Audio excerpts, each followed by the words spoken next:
While there's no direct evidence for the United Kingdom of Israel, and the kingdoms of northern Israel and of Judah don't appear in the archaeological record or the historical record until the 9th century BCE, there are hints of the existence of the Israelite people well before then.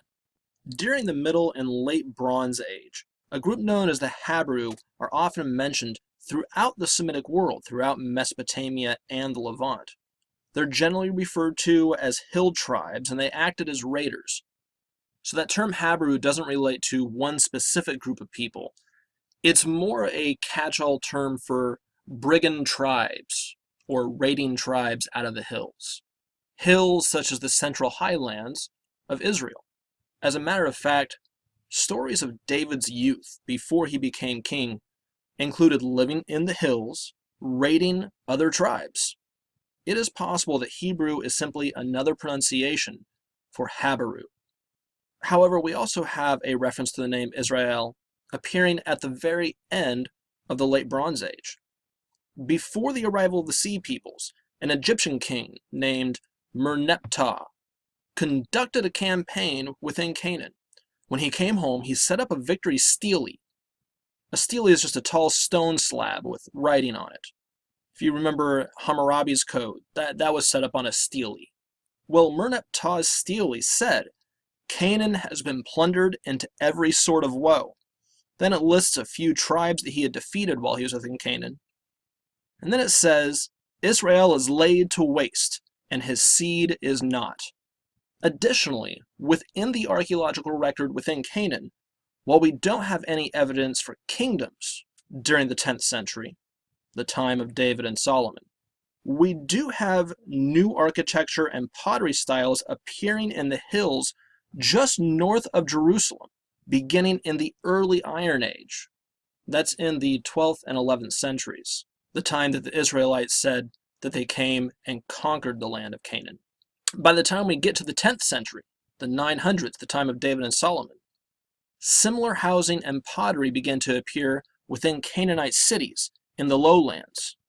Now, we are aware of cities that were destroyed by the Sea Peoples, and we know specifically with all the ruins that we've found that they were destroyed by the Sea Peoples. However, there's no evidence for violent conquest by the Israelites coming into Canaan. So the question really is again, who are the Israelites and where do they come from? There are three prevailing theories among scholars. One was, like I said a minute ago, they were simply Habru people from the hills. The second theory is that Israelites were originally Canaanite peasants and slaves. And in the wake of the Bronze Age collapse, they were able to gain some freedom, and they organized around the priests of Yahweh. And the third theory is that this is some kind of blend of both lower-class Canaanites and Habru migrating into the lowlands. It should be noted that there's clear continuity between the Canaanite and Israelite cultures. Their writing was very closely related. Many Israelites still worshipped Canaanite gods all the way up until the 6th century. Asherah was by far the most popular. And Israelite country priests continued to maintain hilltop altars, those high places we had discussed beforehand, where locals could offer sacrifices to Yahweh, not just at Solomon's temple in Jerusalem. Wherever they come from, Israel and Judah are clearly represented in the archaeological record beginning the 9th century BCE. Israel was a larger kingdom and much more powerful. Judah at this point was still rather small. Jerusalem was essentially a village. Also in the 9th century, however, the first Iron Age empire reached the Levant, Assyria. More later on Assyria, but for now, what we need to know is that they were militarily very aggressive. They were very oppressive to the people they conquered.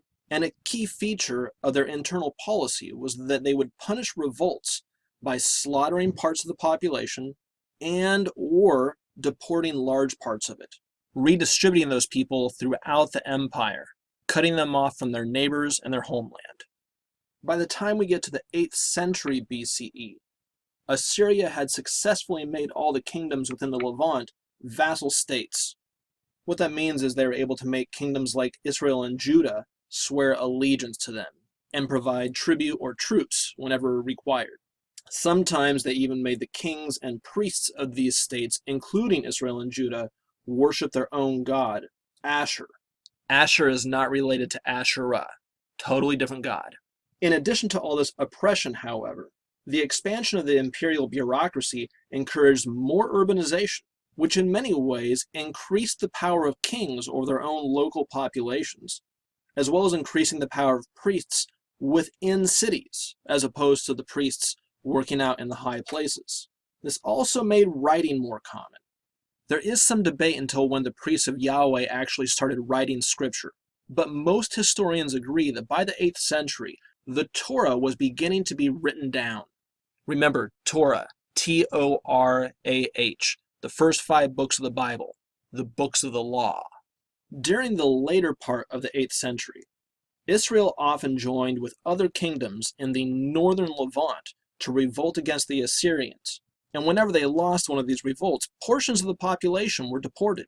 Finally, in 720 BCE, Assyria had it with the revolts. They took the capital of the kingdom of Israel, Samaria, capturing the king and all of the priests. They deported the last of these Israelites throughout the empire, and those northern tribes of Israel disappear into the mists of time. After Israel fell, the Judean kings in the south became much more militarily aggressive. Now you're going to need to know the next 2 names that we talk about, and as with every other part of this unit, thinking going into the first exam, pay close attention to the relationship between the kings and their God, or more appropriately, the kings and the priesthood. The king Hezekiah, who ruled, and that's what that R means, who ruled from 715 to 687 BCE, was faced with serious Assyrian aggression. He worked to unite his people against them and strengthen his capital in Jerusalem. One of the ways he did this is that early in his reign, he outlawed all the high places. He made it illegal to offer sacrifices through the countryside priests. All sacrifices had to take place within the capital city. This focused resources into Jerusalem, and it increased the power of the city priests, who were more directly underneath the supervision of the king. And as we're thinking about the development of monotheism, this is pretty important. One temple. Yahweh only had one temple at this point, which was directly underneath the supervision of one king. Underneath Hezekiah, Jerusalem became a metropolis. Goods constantly were flowing into the city. Hezekiah took his kingly power a step further and stopped paying tribute to Assyria once he thought he could stand up against them. And he was right. In 701 BCE, the Assyrian king came and laid siege to the city of Jerusalem. However, during this period, the Assyrian army suffered from a plague and had to head home. This was a common problem. Before World War I, the number 1 killer of soldiers wasn't battle. It was disease, hunger, and exposure. From the Judean point of view, however, this was an intervention by God. Hezekiah's power increased. He didn't just outlaw the high places, he sent agents out to smash all of them, as well as any other idols to any other gods throughout the kingdom. And again, Asherah idols were rather popular still. However, Hezekiah's reform didn't last long. His son and his grandson recapitulated to the Assyrians, they allowed the high places to be rebuilt, and they weren't able to oppress non-Yahweh cults. Hezekiah's great-grandson, however, Josiah, who ruled between 640 and 609 BCE, had a special opportunity. Power was shifting during Josiah's reign. Assyria was losing its ascendancy, and the old kingdom of Babylon was regrowing as a power. Even Egypt was having a brief renaissance. What this meant was Josiah had some maneuvering room between all these different empires. He reinstituted the policies of his great-grandfather. Again, he smashed the high places. However, he also made them official. During his reign, a scroll was found in the temple while it was being cleaned. This scroll would become the book of Deuteronomy within the Torah. And this book was primarily a book of rules, including banning worship in high places and requiring everybody to make their sacrifices to Yahweh within the temple at Jerusalem. The Neo-Babylonian Empire became powerful in the Levant after Josiah, though.